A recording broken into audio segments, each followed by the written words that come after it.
바랍니다. 오늘 설교의 제목이 참 멋지죠. 꽃피는 봄이 오면인데요.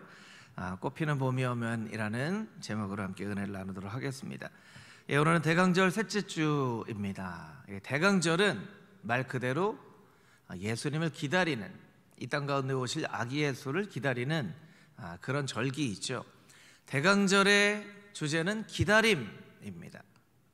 기다림. 예수님을 기다렸던 사람들이 있었습니다. 소망이 없는 시대에 예수님을 기다렸던 사람들이 있었어요. 메시아가 이 땅 가운데 다시 오시기를 간절한 마음으로 사모하며 기다렸던 사람들이 많이 있는데, 그 가운데 우리에게 잘 알려진 사람은 누가복음에 있는 시몬과 안나라는 사람입니다. 누가복음 2장 25절 이하의 말씀을 자막으로 좀 보여주시면, 예루살렘에 시몬이라는 사람이 있었습니다. 그 사람은 의롭고 경건하고 이스라엘의 위로를 기다리는 사람이었는데 성령이 그 위에 계셨습니다. 26절에 보면 주의 그리스도를 보기 전에는 죽지 아니하리라 라는 성령의 말씀을 받았는데, 마리아와 요셉이 아기 예수를 데리고 올라온 거예요. 그런데 시몬이 이 아기 예수가 메시아이시다라는 것을 아는 거예요. 그래서 이 아기를 안고 하나님을 찬송하며 주제요 하나님이요, 이전에 말씀하신 대로 종을 평안히 놓아주시는도다. 내 눈에 주의 구원을 보았사오니 이는 만민 앞에 예비하신 것이요 이방을 비추는 빛이요 주의 백성 이스라엘 영광이니이다. 아마 마리아와 요셉이 깜짝 놀랐을 거예요. 왜냐하면 아무도 아기 예수를 못 알아봤는데 이 시몬이 이분은 메시아시구나 라고 깨달아 안 거예요. 마리아와 요셉은 알고 있었잖아요. 마리아와 요셉은 예수님이 어떤 분인지 알고 있었어요. 근데 시몬이 성령이 충만하여서 이제 내가 메시아를 보기 전까지는 죽지 아니하리라 하였는데 이제 주님께서 나를 놓아주시는군요, 내 눈으로 메시아를 보다니 했다라는 거예요. 참 놀라운 사람이죠. 또 그 뒤에 보면 누가복음 2장 36절 이하에 보면 아셀지파 바누엘의 딸 안나라고 하는 선지자가 있었는데 나이가 매우 많았어요. 결혼한 후에 7해 동안 남편하고 지내다가 남편을 먼저 떠나보내고 그 외에 84세가 될 때까지 성전을 떠나지 아니하고 주야로 금식하면서 예수님을 메시아를 기다렸던 여인이었어요. 주야로 금식하면서 언제입니까? 내 눈으로 주님을 배울 그날이 언제입니까? 하고 기다렸던 사람이었다라는 것이죠. 이 말씀들을 보면서 저의 마음과 조금 이렇게 비교를 해보게 되었어요. 이 사람들은 이렇게 예수님을 간절한 마음으로 기다렸는데 내 마음 가운데에는 그런 기다림이 있는가? 솔직한 마음으로 그런 기다림이 마음 가운데 없더라고요. 참 부끄러운 얘기입니다. 대강절 하면요, 저에게 있어서, 목사인 저에게 있어서 가장 먼저 떠오르는 생각은 뭔지 아세요?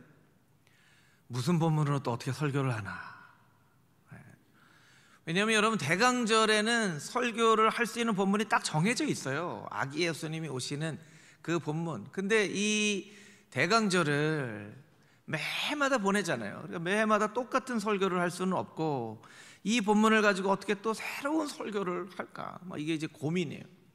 그래서 어떤 때는 대강절을 다른 본문으로 하기도 하고, 이게 마치 이게 비유가 맞는지 모르겠지만 어머님들이 음식을 막 만드시고 나면 어머니 왜 안 드세요? 그러면 정작 음식을 만든 어머니는 너무 음식 이 냄새를 맡으면서 나는 입맛이 없다, 이런 때들이 있죠.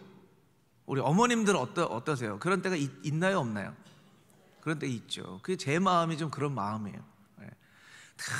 대강절을 가지고 설교를 하고 하다 보니까 오히려 준비를 하면서 더 예수님 오시는 것이 간절히 기다려져야 되는데 오히려 더 설교를 준비를 하다가 대강절이 예수님을 기다리는 날이 아니라 고민하는 날이 되어져 버리는 경우들이 있는 것 같아요. 그래서 대강절이라고 생각하지 않고 이번 한 주간은 기다림 하면 대강절의 주제가 기다림이라고 했잖아요. 기다림하면 내 마음 가운데 떠오르는 생각이 무엇인가 하고 많이 기다림에 대해서 묵상을 했는데 봄이 생각이 나더라고요. 봄이. 계절마다 어떤 사람은 여름을 좋아하기도 가을을 좋아하기도 겨울을 좋아하기도 하는데 봄은 다들 기다리는 계절인 것 같아요. 추운 겨울이 지나가고 봄이 오기를 기다리잖아요. 근데 그 봄을 생각하면서요, 참 희한하게 제 머릿속에 딱 먼저 떠오르는 게 꽃 피는 봄이 오면이라는 가요가 떠오르더라고요. 꽃 피는 봄이 오면 내 곁으로 온다고 말했지, 노래하는 제비처럼. 제가 원래 더 꺾어야 돼요. 콧소리도 듣고. 근데 이제 예배 시간이라 너무 경박하면 안 될 것 같아서 언덕에 올라보면 지저귀는 즐거운 노랫소리, 꽃이 피는 봄을 알리네. 우리 노래가 참 얼마나 참 멋진지. 그 다음에 이 노래가 이렇게 되죠. 그러나 당신은 소식이 없고 오늘도 언덕에 혼자 서 있네. 이렇게 집중해서 설교를 들으신 적 없는 것 같은데 오늘 굉장히 집중해서 설교를 들으시는 것 같아요. 예.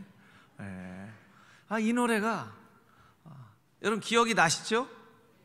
기억이 나시죠? 성경 암송은 잘 기억이 안 나는데 이 노래 가사는 한참 전에 들은 가사인데 기억이 나요. 예. 우리가 이제 감정을 실어서 노래를 부르기 때문에 잘 기억이 나는 것 같아요. 꽃피는 봄이 오면 내 곁으로 온다고 말한 그 내 님을 생각하는 거예요. 봄이 돼서 제비가 왔어요. 제비가 온 걸 보니까 봄이 됐나 보다 하는데 님이 안 와요. 그래서 언덕에 서서 이렇게 바라보는 거예요.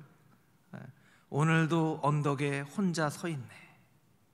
이게 아마 가요의 가사지만 예수님을 기다리는 그 당시에 사람들의 마음이지 않았을까. 내 님이 언제 오신다고 했는데, 주님이 언제 오신다고 했는데 왜 오시진 않는가?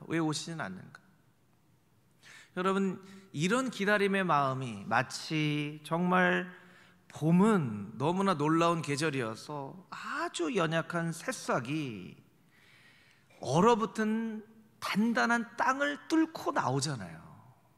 참 너무 놀랍지 않나요? 단단한 땅을 아주 연약한 새싹이 뚫고 나와요. 정말 이 세상은 소망이 없는 것처럼 단단한 땅과 같이 변해져 가고 있는데 아기 예수께서는 그 봄의 생명력처럼 이 땅에 오셔서 우리의 마음 가운데 다시 한번 소망을 주신다는 거예요. 그래서 오늘 예배를 통하여서는 여러분의 마음 가운데 잃어버렸던 소망과 기다림이 회복되어지는 귀한 예배가 되어줄 수 있게 되기를 주님의 이름으로 축복합니다. 우리 15절 말씀 같이 한번 다시 읽어보도록 하겠습니다. 15절 함께 읽겠습니다. 너희 마음에 그리스도를 주로 삼아 거룩하게 하고 너희 속에 있는 소망에 관한 이유를 묻는 자에게는 대답할 것을 항상 준비하되 온유와 두려움으로 하고. 아멘.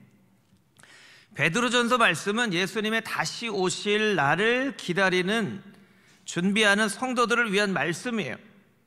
확신을 가지고 다시 오실 예수님을 기다렸던 사람도 있고 확신 없이 기다렸던 사람들도 있고 여러 종류의 아예 기다리지 않는 사람도 있다라는 거예요. 그런데 여러분 15절 말씀을 보면 소망에 관한 이유를 묻는 자들에게 대답할 것을 준비하라. 이 말씀은 어떤 말씀이에요? 누군가 우리에게 소망에 관련된, 소망에 관한 이유를 묻는 사람이 있다는 거예요? 없다는 거예요? 있다는 거예요. 자, 누가 나에게 소망에 관련된 이유를 묻는다는 건 내가 소망이 있어 보인다는 거예요? 없어 보인다는 거예요? 있어 보인다는 거예요. 길을 갈 때 저 사람 잘 가르쳐 주게 보인 사람에게 길을 물어보잖아요. 많은 사람들이 있어요. 그런데 저 사람은 내가 좀 물어보면 길을 어떻게 가는지 잘 가르쳐 줄 것 같아 라고 보여지는 사람에게 길을 물어보는 거예요. 그렇죠. 우리가 우리 마음 가운데 소망을 가지고 살아가면 누군가의 얼굴에 저 사람에게는 좀 소망이 있는 것 같은데 당신에게 있는 소망은 뭡니까? 라고 물어보게 되는 일들이 있다라는 거예요. 한 가지만 더 질문할게요. 그러면 사람들은 왜 우리의 얼굴을 보면서, 우리의 모습을 보면서 저 사람에게는 소망이 좀 있는 것 같은데? 라고 왜 그런 생각을 하게 될까요? 우리 안에 누가 있기 때문에? 누가 있기 때문에? 예수님이 있기 때문에. 우리 안에 예수님이 있기 때문에 우리가 예수 하고 살지 않아도 우리의 삶의 모습을 보면 사람들이 저 사람에게는 소망이 좀 있는 것 같은데 세상 참 살기 어려워. 참 세상에 나오는 뉴스들 보면 정말 말세야 하는데 그 가운데 저 사람은 좀 다른 것 같이 보이는 거예요. 당신은 조금 보기에 다른 것 같은데 당신은 왜 이렇게 소망이 있습니까? 내 안에 예수님이 계시기 때문에 그래요 라고 대답해 줄 수 있어야 된다는 거예요. 여러분, 예수님 없는 세상은 늘 소망이 없습니다. 그런데 예수님을 모시고 살아가는 사람들은 늘 소망으로 살아가요. 왜냐하면 예수님이 바로 소망이시기 때문입니다. 저를 같이 한번 따라 볼까요? 예수님은 내 인생의 소망이십니다. 예수님은 우리 가정의 소망이십니다. 예수님은 우리 교회의 소망이십니다. 예수님은 이 나라의 소망이십니다. 할렐루야.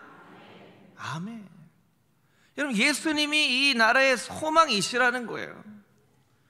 여러분, 뉴스를 보면요 막 정치가 얼마나 혼동스러운지 몰라요. 누가 돼야 된다, 뭐가 옳다, 뭐가 그러다, 다 정치 입장에 따라서 막 서로 공격하고 막 합니다. 누가 돼야 소망이 있다, 막 벌써부터 막 그렇게 얘기해요. 여러분, 누가 돼서 소망이 있는 게 아니라 예수님이 우리의 마음 가운데 소망이라는 것을 우리는 알고 있잖아요. 그러면 어떻게 해야 됩니까? 우리는 기도해야죠. 우리는 간절한 마음으로 기도해야 돼요. 처처에 전쟁이 일어나고 기후변화가 심해요. 얼마 전까지만 해도 봄날처럼 따뜻해서 한겨울인데 막 19도 20도 한다고 했다가 오늘은 막 영하 12도 하고 막 이렇게 변합니다. 아마 더 좋아지기보다 더 나빠지기가 쉬운 것 같아요. 묻지마 살인도 많고요, 경제적으로도 어렵고 너무나 힘든 얼어붙은 땅처럼 세상이 변해져 가요. 사람들은 다 웃음을 잃어가고 사람들은 근심과 걱정과 불안 가운데 살아갑니다. 근데 우리의 마음 가운데 예수님이 계시다면 우리는 소망으로 살아갈 수 있다는 거예요. 여러분, 우리의 삶은요 매일매일 우리를 엄습하는 불안과 두려움과 여러 가지 많은 부정적인 감정들과 싸우면서 우리가 살아가야 돼요. 싸우면서 살아가야 돼요. 여러분, 싸우면 누가 이겨요? 이 두 사람이 있는데 싸우면 누가 이겨요? 힘센 사람이 이기잖아요. 싸움 잘하는 사람이 이기는 거예요. 불안과 두려움이 싸웁니다. 우리에게 예수님의 소망이 있습니다. 누가 이길까요? 예수님이 이겨야 되는데 예수님 믿는 믿음이 우리의 마음 가운데 점점점 연약해져요. 그러면 두려움과 불안이 이기는 거예요. 왜냐하면 두려움과 불안이 없는 사람은 없거든요. 여러분, 두려움과 불안 없는 사람은 없어요. 다 있습니다. 다 있어요. 10번 두려우면 11번 소망을 갖고 10번 불안하면 11번 기도해야 되는 거죠. 그래야 소망이 이기는 거예요. 어떤 분들이 물어봅니다. 목사님, 아이들 넷이나 키우면서 어떻게 키우세요? 근데 목사님 얼굴 보니까 하나도 걱정이 없어 보이세요. 정말 잘 모르는 얘기입니다. 여러분 4명이나 키우는데 걱정과 근심이 없을 리가 있겠습니까? 여러분, 1명 키우는 것보다 4명 키우면 걱정과 불안이 몇 배예요? 4배예요. 4배. 또 우리 아이들 여러분 잘 아시잖아요. 거기에 더 불안이 있는 거죠. 더 불안이 있어요. 첫째는 일본을 좋아하더라고요. 자기가 혼자서 애니메이션 보면서 일본어를 공부하더라고요. 너 일본 가서 공부할래? 일본 가서 공부한대요. 그래서 자기가 막 준비해서 일본 시험을 봤어요. 감사하게도 합격을 했어요. 합격한 그 해에 코로나가 생겨가지고 일본 가자마자 열흘 만에 돌아왔어요. 열흘 만에 돌아와서 온라인으로 막 수업을 하는데 얼마나 혼란스러운지. 저는 오늘의 교회에 있을 때 아시는 것처럼 미국에서도 조금 살고 뉴질랜드에서 좀 살고, 첫째는 영어를 정말 그냥 한국말처럼 할 수 있는 친구예요. 그런데 온라인으로 수업을 봤는데요, 얘가 교양 영어가 F가 나왔어요. 교양 영어가, 영어를 현지인처럼 할 수 있는 사람인데 일본어 교수가 너는 발음이 이상하다. 그래서 자꾸 안 물어보더래요. 너는 발음이 이상하다. 네 말은 잘 못 알아듣겠다. 그래서 빵꾸를 주더라고요. F를 주더라고요. 이게 말이 되나요? 그러니까 얘가 얼마나 스트레스가 많은지 힘들어하고. 그런데 너무나 감사하게 한 해 한 해 잘 적응해 가고, 올해는 조금 더 잘 적응해 가는 것 같아요.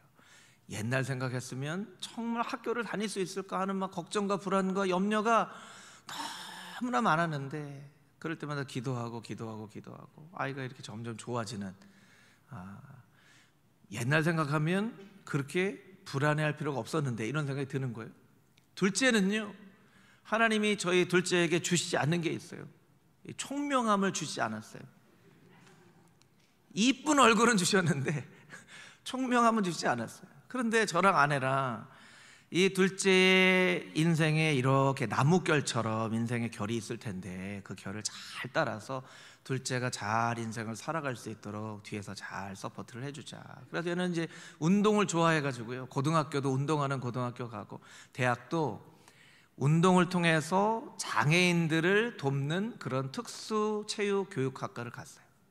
그래서 지금 열심히 살고요. 얘는 하나님이 고3 때 아프리카 가서 어린아이들 가르치는 그런 꿈을 꾸게 해주셨는데요, 그 꿈대로 내년 1년은요 단기 선교사로 라오스에 가서 어린아이들 1년 동안 가르치려고 해요. 참 이쁘죠? 참 누구 딸인지. 네. 셋째는 고등학교 1학년인데 사춘기를 겪으면서 말도 안 하고 뚱하고 됐어요, 괜찮아요 하더니 이제는 사춘기를 조금 넘어서는, 지난번에 찬양대회 할 때 앞에서 찬양도 하고, 지금은 이제 저랑 막 대화도 하고, 사춘기를 막 넘어선 것 같아요. 뭐 막내 예담이는 말씀드릴 필요가 없죠. 뭐 설교 시간에 하도 많이 제가 얘기를 해서. 얘는 체육인이에요, 체육인. 태권도 2급 따고, 태권도 이제 그만하려고 수영했어요. 수영하고 나서는 이제 축구한다고 그러는데, 축구하고 나서 이제는 농구하고 배구하고 야구하고, 운동을 몇 개를 하는지 모르겠어요. 지난주에는 자기가 농구 3점 슛을 넣을 수 있대요. 그래서 제가 그 어른들도 3점 거기서 슛 넣기 어려운데, 그랬더니 자기 넣을 수 있다는 거예요. 너 5번 중에 1번 넣으면 아빠가 너 소원 들어줄게 했더니, 일주일 내내 저한테 아빠 농구장 언제 갈 거야 하더니, 어제 농구장 가서 이제 5번 중에 1번 넣는다 그러더니 어떻게 됐을까요? 첫 번째 넣더라고요. 첫 번째 넣더라고요. 누구 아들인지. 그래서 제가 예담한테 뭐 사줘야 돼요. 소원 들어주기. 여러분, 왜 이 말씀을 여러분에게 드리냐면, 걱정과 염려와 근심이 정말 많았거든요. 정말 많았는데 방법이 없더라고요. 정말 기도하는 일밖에, 예수님 바라보는 일밖에. 오늘 본문의 15절 바로 앞 구절을 보면, 자막으로 한번 보여주시면 좋을 것 같은데요, 14절에 보면 그들이 두려워하는 것을 두려워하지 말며 근심하지 말고, 이렇게 되어 있습니다. 세상 사람들이 두려워해요. 근심해요. 하나님 뭐라고 말씀하시냐면 세상 사람들처럼 근심하고 두려워하지 말라는 거예요. 근심하는 마음이 듭니다. 여러분들도 걱정이 있잖아요. 두려움이 있잖아요. 불안한 마음이 있잖아요. 그래서 어떻게 됩니까? 말씀 붙잡고 이겨내야죠. 기도하면서 이겨내야죠. 요새 젊은 부모들, 나름대로 내가 젊다 하면 여러분들 위한 메시지입니다. 젊은 부모들 보니까요, 걱정을 하는데 기도는 안 해요. 걱정만 하고, 우리 아들이, 우리 딸이 잘 자랄 수 있을까요? 그리고 저한테 기도해 달래요. 자기가 기도해야지. 그리고 여러분, 대부분 누가 기도하는지 아세요? 할머니들이 기도해요. 아니, 자기 자녀를 위한 기도까지도 할머니들한테 다 맡긴다는 거예요. 우리 금호중앙교회 젊은 아빠 엄마들 좀 정신 차려야 돼요. 좀 정신 차려야 돼요. 아니, 자녀들 잘 자라기만 바란다고 자녀들이 잘 자라겠습니까? 그 자녀들 잘 자라기를 바라는 마음으로 기도해야죠. 주일에도 일찍 나와서 기도하고, 새벽 예배도 힘들더라면 일주일에 한 번, 두 번씩이라도 나와서 기도하고, 금요 심야 예배 때도 기도하고 해야지. 왜 다 할머니들한테 맡겨버리고 할아버지들한테 맡겨드리고 정작 자기들은 기도 안 하고, 그리고 자녀들이 잘 커야지 라고만 생각하면 자녀들이 잘 자라겠냐는 거예요. 그 마음 가운데 있는 두려움과 불안이 사라지겠냐는 거예요. 그러니까 평생 두려워하면서 평생 걱정하면서 살아가는 거예요. 잘 돼야 될 텐데, 유치원 때는 유치원 때로 걱정이 돼요. 초등학교는 초등학교 때로 걱정이 돼요. 중학교는 중학교 때로 걱정이 돼요. 어떻게 맨날 걱정만 하며 살겠냐는 거예요. 어떻게 맨날 두려워만 하며 살겠냐는 거예요. 여러분, 기도의 자리로 나오세요. 기도의 자리로 좀 나오셔서 간절한 마음으로 기도하세요. 불안한 마음이 10번 들면 11번 주님 앞에 기도하는 마음으로 기도하세요. 그리고 여러분의 마음 가운데 반드시 깨달아 알아야 되는 그런 말씀이 있어요. 15절 말씀에 너희 마음에 그리스도를 주로 삼아, 너희 마음에 그리스도를 주로 삼아, 그리스도가 주가 되신다는 거예요. 주는 주인이에요. 예수님이 우리의 주인이에요. 예수님이 내 자녀의 주인이에요. 예수님이 내 증손자, 증손녀의 주인이에요. 여러분, 이 자녀가, 제가 두려운 마음, 근심하는, 걱정하는 마음이 많을 때 저를 지켜주셨던 말씀 뭐냐면, 광고가 이 아이들은 내 아들, 딸이다 하는 말씀이에요. 내 아들, 딸이다. 여러분, 여러분의 자녀가 하나님이 주인이라면 걱정할 필요가 있습니까? 없습니까? 걱정할 필요가 있습니까? 없습니까? 없어요. 하나님이 주인이시라는데, 내 자녀의 아버지가 하나님이시라는데, 우리가 걱정하고 근심하는 건 왜 걱정하고 근심하는 거예요? 하나님의 주되심을 내가 인정하지 않기 때문에 걱정하는 거예요. 걱정하는 마음이 들죠. 불쑥불쑥 예고도 없이 찾아와요. 그럴 때마다 하나님, 이 아이의 주인은 바로 하나님이신 것을 고백합니다. 이 아이의 주인은 예수님이신 것을 고백합니다. 지켜주시옵소서, 보호해 주시옵소서, 인도해 주시옵소서. 지금은 조금 잘못된 길로 가는 것처럼 보여질지라도 주님 말씀으로 붙잡아 주시고, 예수 그리스도의 십자가 보혈로 붙잡아 주시옵소서. 멀리 떠나지 않게 하여 주시옵소서. 속히 돌아오게 하여 주시옵소서. 그렇게 우리가 주님 앞에 기도해야지 우리의 마음 가운데 있는 두려움과 불안이 사라지지 않겠습니까? 여러분, 염려만 하지 마세요. 제가 몇 차례 말씀드린 적이 있는데, 여러분, 염려는 흔들의자 같아요. 흔들의자는 아무리 열심히 흔들어도 1cm도 앞으로 전진할 수 없어요. 아무리 열심히 흔들어도 1cm도 전진할 수 없어요. 아무리 걱정 많이 해도, 아무리 근심을 많이 해도 그것으로는 절대로 1cm도 전진할 수 없다는 거예요. 여러분, 기도하세요. 자녀들을 위해서 기도하세요. 마음 가운데 하나님이 주인이신 것을 날마다 고백하며 살아갈 수 있도록, 그리고 그 자녀들의 입술을 통하여서 하나님이 내 인생의 주인이십니다, 예수님이 내 인생의 주인이십니다라고 고백할 수 있도록 여러분들이 기도하세요. 돈을, 집을, 직장을, 지식을, 경험을 주인 삼지 마시고 그것이 주인이 되지 못하도록 오직 예수님만 주인이 되시도록 살아가는 금호중앙교회 모든 성도님들이 다 되시기를 주님의 이름으로 축복합니다. 아멘.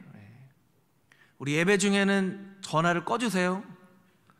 네. 예배 중에는 전화를 꺼주세요. 네.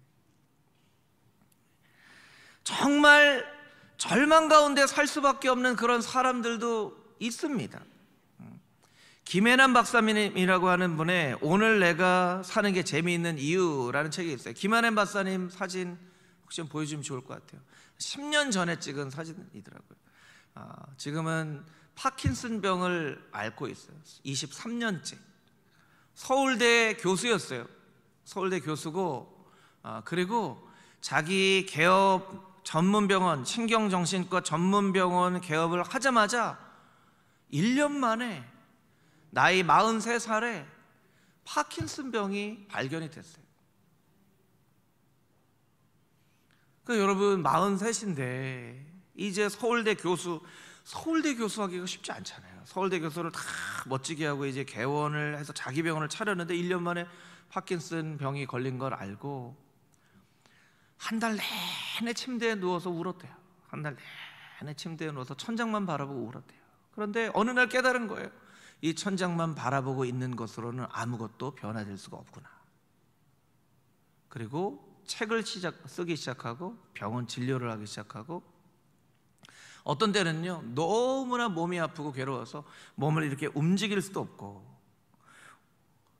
몇 초만 걸어가면 걸어갈 수 있는 화장실을 몇 시간 만에 걸어가기도 하고, 때로는 어쩔 수 없이 비행기를 탔다가 막 실수를 하기도 하고, 그럴 때마다 너무나 억울하고 너무나 슬프고 너무나 원망스럽고 그런 마음이 들었는데, 이분이요 그 가운데도 책을 얼마나 많이 쓴지 몰라요. 그리고 같은 어려움 가운데 있는 사람들에게 얼마나 많은 소망을 준지 몰라요. 작년에도 책을 썼더라고요. 내가 인생을 다시 살게 된다며, 이런 책을 썼어요. 이분이요 발견한 게 이거예요. 아파도 24시간 내내 아프지는 않는다는 거예요. 너무 아픈데 24시간 내내 아프지는 않는다는 거예요. 그래서 아프지 않은 시간을 활용해서 아이들 반찬도 만들고 책도 쓰고 병원 진료도 하고 아이들을 2명이나 잘 키웠어요. 아프면 어쩔 수 없이 꼼짝없이 있지만 아프지 않은 시간을 활용해서 인생을 산 거예요. 여러분 파킨슨에 걸려서 하루를 24시간이 아니라 하루를 1시간으로, 하루를 2시간으로 살아가는 이런 사람들도 그 삶을 멋지게 소망으로 살아내고 있어요. 근데 우리는요 때로 힘들다고 슬프다고 아무것도 안 하고 한탄만 하면서 살고 있다는 것이죠. 여러분 소망을 붙잡으십시오. 예수님이 여러분의 인생의 소망인 것을 꼭 기억하고, 불안과 두려움이 있을 때마다 그것을 이겨내고, 말씀 붙잡고 이겨내고, 기도함으로 이겨내고, 그래서 불안과 두려움이 여러분의 마음을 지배하지 않도록 여러분의 얼굴 가운데 소망의 얼굴이 보여져서 누군가가 여러분에게 소망의 이유를 물어볼 수 있는 그런 소망의 사람들로 살아갈 수 있게 되기를 주님의 이름으로 축복합니다. 아멘. 우리 16절 말씀 같이 한번 읽겠습니다. 16절 말씀 함께 읽겠습니다. 선한 양심을 가지라. 이는 그리스도 안에 있는 너희의 선행을 욕하는 자들로 그 비방하는 일에 부끄러움을 당하게 하려 함이라. 아멘.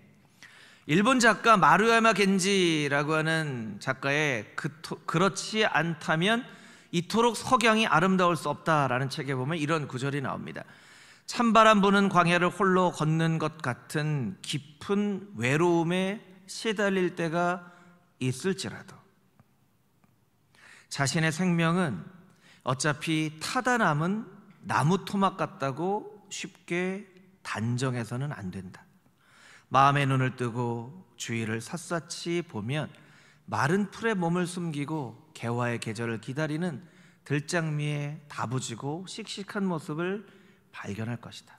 사람의 의지라는 것이 과연 정신의 어디쯤에 존재하는지 알 수는 없지만 본래 힘을 믿고 역경을 물리치며 그 힘을 발휘하려는 사람의 반짝거림은 장미의 모습보다 훨씬 멋지고 그것이야말로 인간에게 가장 어울리는 모습이다. 우리가 반드시 기억해야 할 것은 바로 이것이다. 1년 내내 피는 장미는 실제로 존재하지 않는다는 것.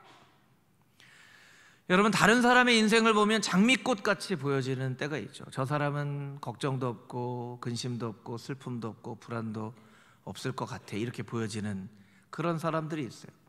나는 아프고 나는 슬프고 나는 괴롭고 내 자녀들에게는 이런 문제가 있고 그렇게 생각할 때가 있어요. 그런데 여러분, 그 사람들에게도 다 아픔과 어려움이 있어요. 사람에게 있는 의지가 어디쯤에 있는지 모르겠지만 역경을 딛고 이겨내려는 그 모습이 인간에게 가장 어울리는 모습이라는 거예요. 여러분 모두의 인생의 모진 풍파가 다 사라지고 나면 아름답게 피어지는 장미꽃처럼 그렇게 꽃 피우는 인생들이 될 수 있게 되기를 주님의 이름으로 축복합니다. 근데 여러분, 본문의 말씀에 보면요, 선한 양심을 가지다라고 이야기를 하고 있어요. 선한 양심을 가지라. 선한 양심을 가져야 되는데요, 사람들이 비아냥거린다는 거예요. 이런 얘기죠. 아니, 교회 다녀서 뭐해? 왜 교회 다녀? 직장에서도 이렇게 기도하면 너 교회 다녀? 참, 요새도 교회 다니는 사람이 있네. 그 비아냥거린다는 거예요. 교회 다닌다는 것 때문에 때로 불이익을 당하기도 해요. 제가 예전에 오늘의 교회 청년부에 있을 때 일찍 가서 출근 시간도 전에 성경을 읽는데 상사가 와서 야, 직장까지 와서 티내냐? 이렇게 했다는 거예요. 그래서 목사님, 저 오늘 너무 힘들었어요. 그래서 제가 얘기해 줬어요. 출근 시간 전에 신문 보는 건 괜찮고 출근 시간 전에 성경 보는 건 안 됩니까? 이렇게 대답하라고. 다음에 야, 너 내가 지난번에 했는데 이 친구가 담대함을 가지고 출근 전에 신문 보는 거는 되고 성경책 보는 건 안 됩니까? 했더니 이 상사가 깜짝 놀라더래요. 깜짝 놀라고 오히려 주눅 들 줄 알았는데 얘가 너무나 당당하게 얘기하니까 뭐 그것도 되지 뭐 이러고 가더라는 거예요. 가더라는 거예요. 그러니까 여러분, 우리가 너무 주눅 들어서 살 필요가 없어요. 신앙생활 한다고 막 공격합니다. 여러분, 우리가 예수님 믿은 게 무슨 잘못입니까? 우리가 예수님 믿는 게 뭐 죄 짓는 겁니까? 예수님 믿는다는 것만으로도 막 이렇게 공격을 하는 때가 있어요. 베드로전서 3장 4장의 전체 주제는 선을 행함으로 겪게 되는 고난이에요. 때로는 하나님께 조금 불만스러울 때도 있어요. 선을 행하면 칭찬을 받고 복을 받아야지 왜 고난을 받냐는 거예요. 하나님, 선을 행하면 복을 주셔야죠. 왜 고난을 받습니까? 그런 마음이 생겨요. 그런데 하나님이 인도하시는 삶을 우리가 다 이해할 수는 없으니까 그 선을 행하기 때문에 받는 고난을 통해서도 하나님께서 뭔가 이루시고자 하는 것들이 있죠. 그래서 우리는 하나님께 왜 선을 행하는데 고난을 받습니까? 라고 물어보기보다 그러면 하나님, 도대체 어떻게 살아가는 것이 선을 행하며 살아가는 삶입니까? 라고 물어보는 것이 훨씬 더 지혜로운 삶의 모습이에요. 미가서 6장 8절 말씀은 선을 행하며 살아가는 모습에 대해서 정답을 우리에게 알려주고 있습니다. 우리 같이 자막을 통해서 한번 읽어보도록 하겠습니다. 시작. 사람아, 주께서 선한 것이 무엇임을 내게 보이셨나니 여호와께서 내게 구하시는 것은 오직 정의를 행하며 인자를 사랑하며 겸손하게 내 하나님과 함께 행하는 것이 아니냐. 아멘. 저를 따라서 같이 한번 해볼까요? 정의를 행하며 인자를 사랑하며 겸손하게 내 하나님과 함께 행하는 것이 아니냐. 함께 행하는 것이 아니냐. 할렐루야. 아멘. 이 땅 가운데 정직하게 살고 정의를 행하고 하나님 사랑하고 겸손하게 하나님과 늘 동행하는 삶을 살아가는 것이 선한 삶이라고 우리에게 말씀해 주고 계세요. 그리고 그렇게 선한 삶을 살아가는 사람의 인생의 끝에는 하나님께서 분명히 하늘의 크신 상급으로 열매 맺게 하신다고 약속하고 계시다라는 거예요. 여러분의 인생 가운데 그런 놀라운 열매가 나타날 수 있게 되기를 주님의 이름으로 축복합니다. 꽃피는 봄이 와도 내 님은 안 올 수 있지만 꽃피는 봄이 오면 주님은 반드시 오실 줄 믿습니다.